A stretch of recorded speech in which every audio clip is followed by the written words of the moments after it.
happens a lot. Not as common as it was, but yes. No, but it does happen. It's not gone. Yeah, and there really wasn't that much of value aboard the Deering. I mean, the most valuable thing really was the ship itself, which I noticed the pirates, if they managed to take the ship, they just allowed it to run aground. So maybe they were really incompetent pirates and they abandoned the ship. I mean, I guess there's an argument to be made that like the crew would be pretty valuable. Yeah, if you don't want to sell kill them on the slave market. Oh, that's a good point. Yeah. So maybe they take the crew, but then, let's think about this. So the crew thinking, well, I don't want to be a slave. They run it aground. Yeah. To get away. Yeah, to get away, and say they run. No, I don't know. This is getting yeah.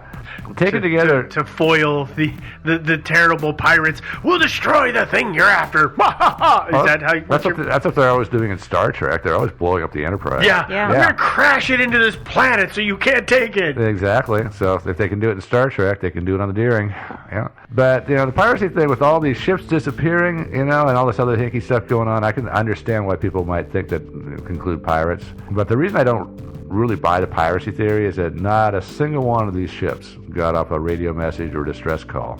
Not a single one did. Now, if you're being boarded by pirates, if you're being pursued by pirates, they're chasing your boat. That is a very good point. Pirates don't just materialize next to your boat like the Scooby-Doo ship. Well, they do on the Enterprise, but I think the only thing I can think of is like maybe they had a really early version of like a jammer for radio signals. Or they just relied on the fact that everybody's radio was crappy and going to break. Well, that's it, right? If we're saying we have a documented instance of 2 radios not working, right? With the Deering and then the light ship, neither of their radios were working. If there was just a weird spot in that area, if pirates were aware of that area, they would probably hang out I don't think there was any problem with radio transmissions in the area. You don't think so? No, I don't think so. Never mind. That theory. I don't think there was. What's next? And also the other thing about piracy is that it turns out there was a series of massive hurricanes in the Atlantic that a lot of these ships were sailing into. So maybe it shouldn't be so surprising they disappeared. Anyway, the next theory, this is a popular one also, which is a variation on the piracy theory, which is bootleggers. I like bootleggers. Yeah, a.k.a. rum runners. So this theory says that some liquor smugglers working out of the Bahamas perhaps stole the ship to use it for rum running. Don't forget, for everybody listening, this is Prohibition era. Yeah. This is this first, Prohibition starts in 1920, so we're into the first year. Everybody's already figured out how to illegally move booze. Let's be honest, people figured out how to illegally move booze before Prohibition ever took effect. But I'm saying on a mass scale. That's what the rum runners are. Is they'd always typically have a stationary ship and have the little ships running back and forth, or one good fast ship in general. Well, here's a fun fact that you guys may or may not know. My grandpa, when he was like 10, drank rum, was a rum runner. Well, locally. My great uncle on my dad's side lived in Utah, and he was a bootlegger. Yeah. He and his brother, they were like 10 and 12. They would steal the car and take it, just run stuff for this guy. Like the bootlegger would just he'd be like, all right, these deliveries need to happen here. And they'd be like, okay, cool. And then, they were 10 and 12. So if they got caught, people would be like, nah, you're just scamps. You don't know what you're doing. Fun fact. Yeah. Bootlegging.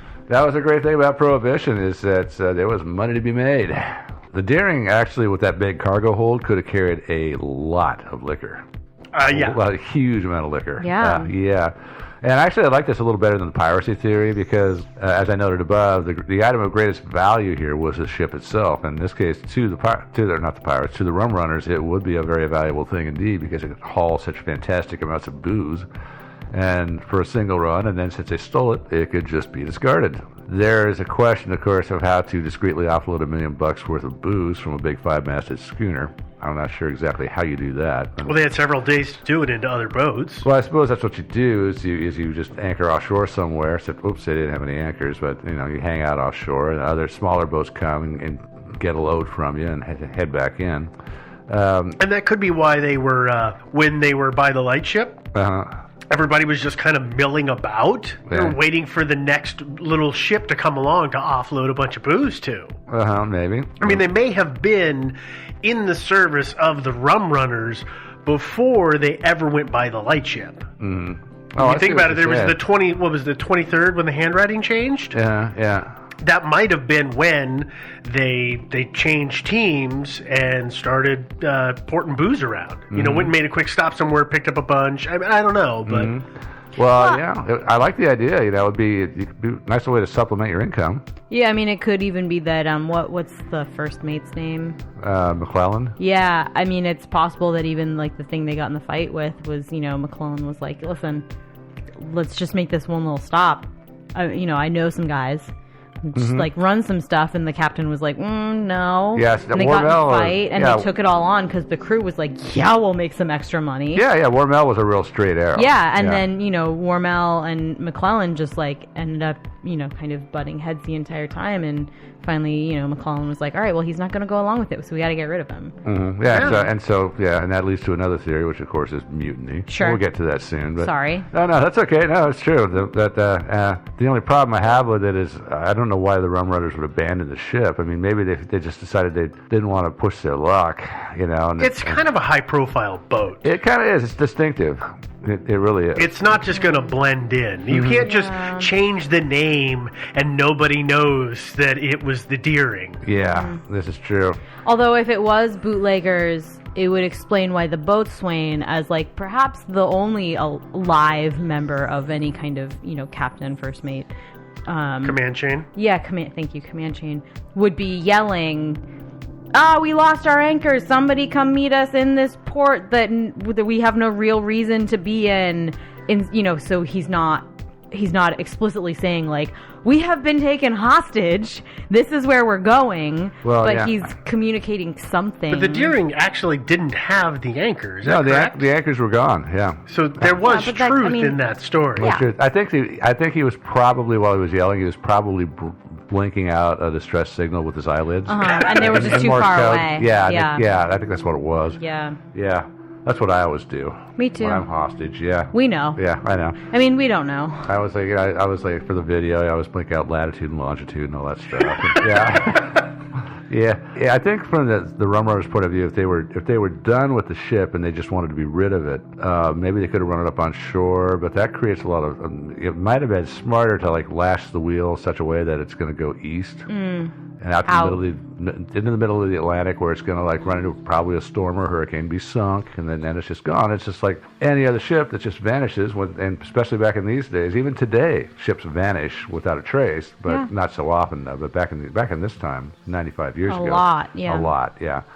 But maybe the wind changed, and it wound up getting blown back to the west instead, and up onto a sandbank in Diamond Shoals. So for this theory, we're saying that like 90% of the crew is dead. I think this theory is most of the crew was complicit. Yeah, I think so. I guess my question with that then is that it was a big deal pretty immediately, right? I mean, like the fact that this ship had just been completely abandoned and run aground was big deal within 4 days or so, right? And so realistically, you can't get that far in lifeboats, right? And it's hard to get back on a ship after you've gotten on a lifeboat, right? So if you have a lifeboat and you're going to a second ship, like that's a challenge. Well, if you got lifeboats, you have to sink them somehow. Well, so they didn't ever show up. So I guess the question is like, why didn't anybody, if the crew was alive and complicit and like made it to shore kind of in that area, why didn't somebody say, oh yeah, my friend Billy was on that ship, he's here? Well, they could very well have left with the Rum Runners. I mean, think about it. They don't have to. Just because the lifeboats are gone doesn't mean the crew actually got into them. Yeah. It is entirely possible that they tied up to one of the Rum Runners' boats, offloaded all their gear, dropped the lifeboats after popping a couple holes in them, and they sail away back to Barbados or wherever and then go somewhere else. This is a question I've always had. Is that a thing? What's you could that? actually do is like basically just lash two boats together and make transfers cleanly. Is that actually a thing? You can do that. You want to put bumpers in between them, like like tires or something. It's the same thing as lashing a boat to a dock. Yeah, it can be done. Okay. Yeah, I mean obviously it's not easy, and it's got to be done quickly. It's hard to do in rough seas. Yeah. Yeah. And actually, as for the lifeboats, they didn't even need to punch holes in them. I mean, they're nice little boats. They're probably worth some money. Take them. Yeah. Okay. But as far as sailing a long ways, after the mutiny on the Bounty, true story, when Captain Bligh was forced to get into a lifeboat from the Bounty, and a bunch of his crew went with him into the lifeboat. In fact, they were packed to the gills. They sailed that thing for hundreds of miles. When is this?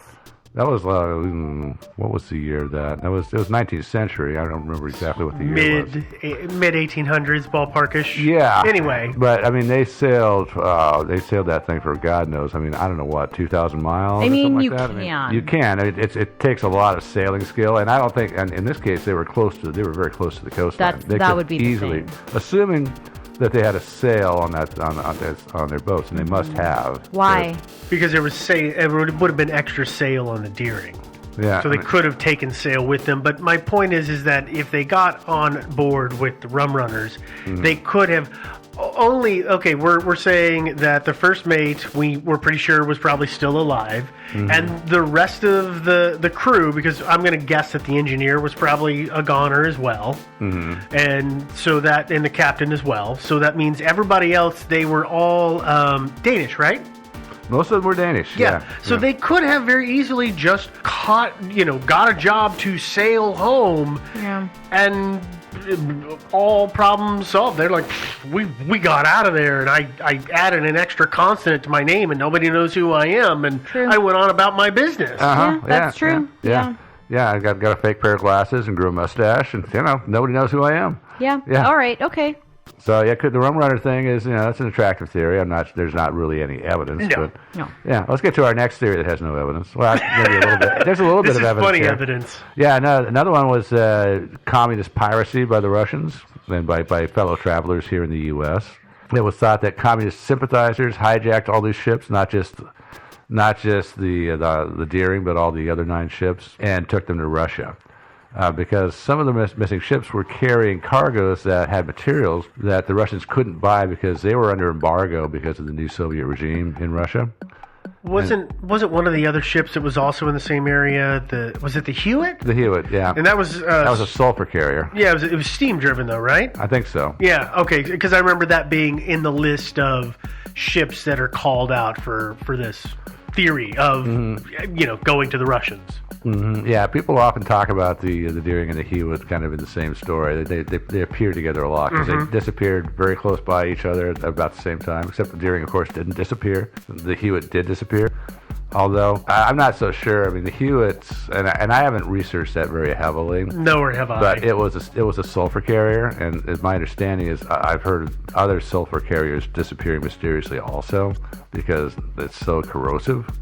And so you spring a giant leak. Yeah, or the ship breaks in two, like the Cyclops. You know? Yeah, just breaks in half, and boop, there you go, down to the bottom of the ocean. We'll find out one of these days when we drain the oceans. There's going to be a lot of interesting stuff down there to look at. There sure is. I am looking forward to it. Do either, I know Devin does, I don't know if you do, Joe, is read, is it XK... What's the comic? XKDC?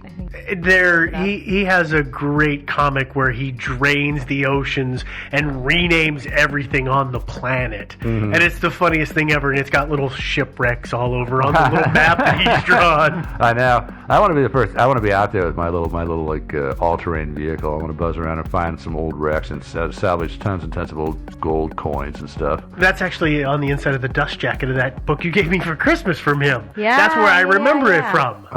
Is that what he does? Does he jet around and salvaging gold coins and stuff out of shipwrecks? No, he's the author of that comic series. Oh, okay. And it was all his writings. Oh, okay. Anyway, we're off topic. I apologize. Oh, that was my fault. No, that's all right. Back to this.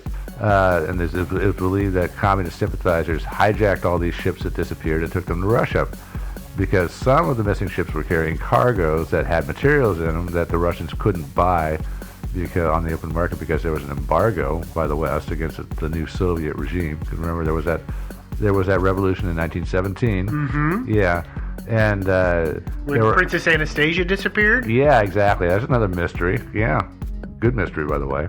There were rumors that vessels that had their names blacked out were seen at Russian ports, and the FBI. So were they redacted? Yeah, really, exactly. Somebody taking a picture and then taking a Sharpie. And, I was thinking there was somebody in the port with a big Sharpie just walking along next to the ship. Giant, Yeah, I know, a giant Sharpie. A man-sized Sharpie. Yeah, probably. No, actually, what it is... Chisel-tipped. Yeah, no, it's a guy with a small crane that's got a giant Sharpie. Yeah, but anyway, back to... Let's be serious now. The FBI raided the headquarters of the United Russian Workers' Party in New York, and they were communist sympathizers, of course. And they came across some papers which had orders to capture American ships. This is from the Bolsheviks to their communist sympathizers here in the U.S. They wanted them to capture American ships and take them to Russia. The U.S. Navy was looking for the crews of all these ships as late as July 1921 because Navy brass really truly believed that the ships were not sunk but had been taken to a secret Russian port. So, listen, here's the deal. You are telling a bunch of guys who have a ideological belief, they agree with you, you're all on the same page, but they have no idea how to do this stuff. Most of them are just kind of a lay person. Yeah, presumably. So you're telling them to create this giant, massive plan and do this, and they have no funding and no idea what they're going to do. This was all just hot air. Pretty much. There's not any evidence that any of these plans were carried out in real life. I assume also that the plan would... they could have recruited... I'm sure they could have recruited communist sympathizers who were actually sailors and capable of operating a ship. But it'd be very difficult to get them all onto the same ship. Well, yeah, you have to find a way to get them onto a crew. Or, one of the things about piracy is piracy doesn't always happen on the high seas. Sometimes it happens right in port. Yeah. True. And so what you do is you go down and you just... Like hijacking a car. Yeah, exactly. And you just go down to the docks and pick a nice ship and just board it, take it over, tie up the crew and do whatever you do with the crew and just sail out of port, I mean, that's actually what I would choose to do. If I were these commies and I was wanting to hijack a ship, I would do it in port. I wouldn't try to do it at sea. That's kind of difficult. Yeah, super difficult. That's why I was like, really, do you lash a ship to another ship? And that seems really involved. Like, why would you not just get on it and go? Yeah, that's really the best way to do it. So as far as these ships disappearing at sea, well, I mean, it's possible, I guess, that they actually were boarded in port, that they actually set sail just like they were supposed to, on schedule and everything. And unknown to everybody, they had these conspiracists on board actually controlling the ships, and they were sailed over to Russia. That's entirely possible. At which point, then they conked out the captain and the first mate and the engineer and tied them up somewhere in the hold. Yeah, tied them up and then made them do kabuki theater before throwing them off the edge of the ship. Maybe they did that, or maybe they took them to Russia, and in Russia they were just sent off to the gulag where they lived out the rest of their days. Except that in this instance, the ship we found the ship. They didn't actually manage to get the Deering there. Well, yeah, I mean, because they were so inept. Yeah, if it was part of a communist conspiracy, then obviously they screwed up badly and they ran it aground. So, okay. Those are marks on their permanent record right there. Yeah, jeez. Yeah, I'm kind of ruling this one out myself. I mean, it might have been responsible for some of the disappearances of the other ships, maybe. But the evidence is rather sketchy on this one. So let's go to another theory, which is hurricanes. Hurricanes. When has that ever happened? Never. Never, ever. No, actually, as far as... this doesn't really explain the Deering. But if you look at a lot of popular websites about the Deering, they always talk about hurricanes being a factor in at least the disappearances of the other 9 ships. But besides which... As far as it goes, the disappearance of the crew of the Deering, if you're in the middle of a hurricane and you're in a large ship, are you going to leave your large ship and climb into a lifeboat? You stay in your large ship. Oh, hell yeah. So there's a giant problem with the entire, all these, because it was the 9 ships, the Deering included, the U.S. government. It was 10 ships in all, right, if you include the Deering. Okay, and so it was the other 9 that were never found. Yeah. A bunch of them the U.S. government had decided were lost in hurricanes. Yeah. Here's the problem with that. I actually decided, I was like, I wonder how big that hurricane was. And so this afternoon it dawned on me to take a look. There's no freaking hurricanes in January of that year. Hurricane season is like April or May in that part of the Atlantic. Like there's 5 or 6 hurricanes on record for 1921, and the earliest one I think it happened in May or June. So there's something really weird in the reporting on this story. Like, I almost feel like somebody decided it had to be a hurricane and said the U.S. government decided that's what the problem was. Yeah. Because they're not recorded. Where? The Atlantic. Just in general? I There were looked at three recorded hurricanes? I looked up the. I was looking up. Well, what got me started was I wonder what the name of that hurricane was, because Okay. hurricanes always have names. Except the naming conventions for hurricanes didn't start until the U.S. military did it. I started in 1950, and then it came out in like 52 or 53. We started using it everywhere in common popular culture. Prior to that, they were just numbered. And that's where I started finding, I was like, okay, what's the record of? And there are 6 listed hurricanes for that year. And there was a number of different places. And they all had the same 6. They all track their course. But they don't start at that time of year. I mean, Were these all 6 hurricanes? Were they ones that made landfall? no. Yes. No. They were close. I mean, Not like, all here's of the them thing made that landfall. you're saying basically is that, like, people survived or observed these hurricanes and then they recorded them, right? If we're saying there was a hurricane in the middle of the Atlantic Ocean, It's not going to be quite so noticed. probably in the Yeah. more southern part, tropical part, in the middle, where people are going from like Rio de Janeiro area up to the Atlantic seaboard of the United States. It's totally plausible to say none of the ships survived to record that. Right. It was Yeah. never observed. My problem with it is that is not hurricane season. That time of year, January and February, are not listed as hurricane season based on what I was looking at, and so that was my WTF moment. You And say that's cover why- up?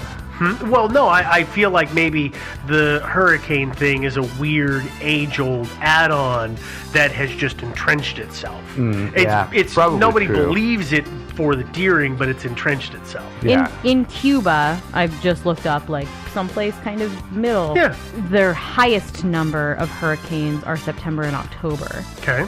So that would mean that, like, January would be later, but also not like it's yeah, not but- as though it's 6 But we months could, off. but we could say the same thing about an April-May season. Well, that it's 2 months early, and you're saying it's 2 or 3 months late. Like, but it's not in there, and it's weird to me that it's not recorded when all these other ones that I came across were. So 3 though. You're it's saying 3, right? 3 that year. 6. 6 that year. 6 that That year seems were so recorded low. on that coast. So It just seems really low to me. Yeah. I don't know. The I mean, it's all for naught. It doesn't matter because obviously the Deering didn't go down in a hurricane. Yeah, No, that's no, true. it- yeah. But the really- point is, it was a weird thing that I came across. Yeah, no, there was some rough weather, obviously, but yeah, no hurricane, and obviously, who's going to abandon ship in a hurricane? So No I one. mean, this A ding one dong. is just out. Dummies. Yeah, this one is just out there, so Yeah. I threw it in. But So yeah. we're gonna move on. Let's move on to a more favorite theory out there, which is mutiny. Yeah. Yay! Mutiny for various reasons. I mean, and you can, again, as we did earlier, combine this with the rum runner theory, I think, to great effect. Or it might have just been A that. rum-fueled mutiny. I love it. Oh hell yeah! And that would make a mutiny a lot more fun That'd if be you got good, $1 million yeah. According bucks to booze. Captain Jack Sparrow, that's how it always happens. Yeah, so, of course, Warmill's conflict with McClellan and his attitude towards his crew were well known, which is one of the reasons this theory is popular. And maybe the feelings were reciprocated. Or maybe, like you guys were saying, perhaps there was an opportunity for the crew to make some money doing a little rum running. Mm-hmm. And so, and the incident at the lightship does tend to indicate that something happened to the captain, because he wasn't seen on the quarterdeck, and that the bosun was the one who was getting the message across to the lightship. And then perhaps what they realized is that after the mutiny, they realized, well, we might have a hard time explaining the captain being gone, and so maybe we should just sort of just vanish. And so Which maybe- is kind of easy to do in that day and age. oh yeah, it's a lot easier to do than today. And Yeah, so- they send out the description of everybody. Yeah, and the descriptions which is were not rather generic. Yeah, the descriptions were not that close or easy. It's not that hard to start a new identity, and I'll say that a majority of the crew were from a foreign country anyway. They can go back to Denmark, or Finland, and or anywhere. Yeah, and so as I was saying earlier, maybe they meant for the ship to go out in the middle of the Atlantic and sink, but it didn't work out that way. Because Mr. Snuggles got a hold of it and turned the wheel. Yeah, Mr. Snuggles was not so keen on going out in the Atlantic and dying. So he did not believe in Chicken of the Sea. Yeah, he knew better. Yeah, he went out and he chewed on that rope they'd lashed the wheel with, and chewed it until it was gone. The wheel was free, and the boat came about. Because it was a cardboard rope. Yeah, it was a cartoon rope. The U.S. government actually believed that the mutiny was the strongest theory, and they really believed that the crew survived, and they were looking for that for a long time. They sent descriptions of the crew to U.S. consular offices all over the world, and they were told to keep an eye out for them. And they continued this for like 2 years. It was like 1923, I think, when they finally gave it up. Mm-hmm. And the FBI did get a whiff of the first mate, Charles McClellan. On March 20th, 1921, a man named Cyril McClellan applied for and got an AB Seaman's license from the Board of Steamboat Inspectors in Portland, Oregon. A local story. What? Yeah. Back to us again. Yeah, the FBI checked it out. They found that they couldn't find Cyril McClellan. He apparently disappeared again, and he had given a fake address on his application. And that was the last ever heard of Cyril. You know what McClellan. I can't believe is that whoever took his application didn't look at it, because he gave, was the Seamen's Union's house address or something like that? It was essentially the same the place. Union house address. Yeah, the same place where he was submitting the, Well, it might have been, the guy might have just said, like, hey, I'm itinerant. I'm a seaman. I move around, and the guy at the Union place just said, oh, that's okay, we'll use our address. Oh, and maybe that was common. Yeah, I mean, maybe that was what it was. When we were on the cruise ship, the address that we had to give people, and that was like on all legal documents and stuff like that, was the like cruise ship main office headquarters in Miami. Yeah, so it's not uncommon. It may have been common practice, but that's so essentially Cyril was a dead end. And as far as the other members of the crew, there were a few false sightings, and that's about it. Otherwise, they were never seen again. So we've got we've done mutiny. That's it, right? That's pretty much it. Again, there's no indication of mutiny. I think mutiny is the strongest theory, or something at least happened to the captain. And so given the fact that there did seem to be a little bit of dissension between the captain and the crew and everything like that, it's not unreasonable. It's not an unreasonable theory totally. at all. And especially if you combine it with the rum runner thing, or something else, not even rum. I mean, smuggling something. Get rid of the captain, because the captain's all this real straight arrow kind of guy, and you guys want to make some money. Where was it they stopped that the first mate got thrown in jail? That was Barbados, I think. It was in Barbados.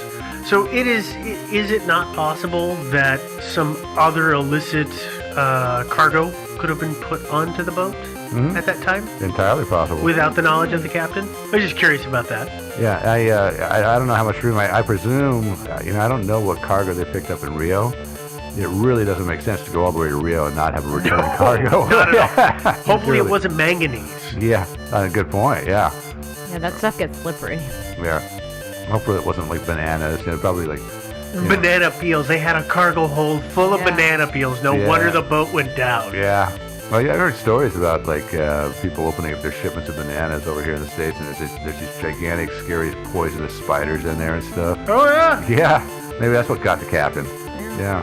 So, are there any other theories out there? Well, this is my own personal theory, which is maybe insurance fraud. That wasn't unheard of, nor is it today. No, not at all.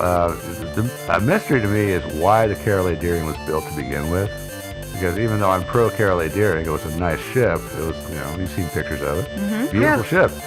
But it was built in 1919, which is, at that time, ship owners were deliberately running their sailing ships onto the rocks to collect insurance money, because they were so slow, they were so uneconomic compared to other means of locomotion, like coal and oil.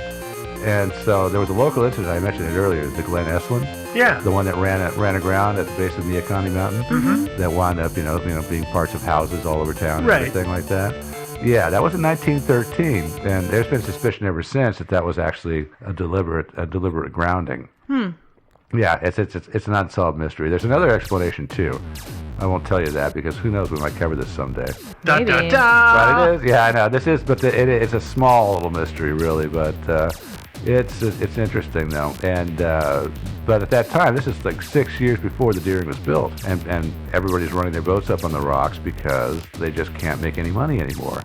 You can't get cargoes. Who's going to pay you to take 2 months to get a load of coal to Rio? Well, someone apparently. Yeah, well, yeah. I mean, yeah, but obviously, if you've got a faster boat, you're going to be able to make more money. I mean, Yeah, totally. Think about the difference between UPS overnight and the UPS slow boat, right? Yeah. People pay a lot more money to get it there fast.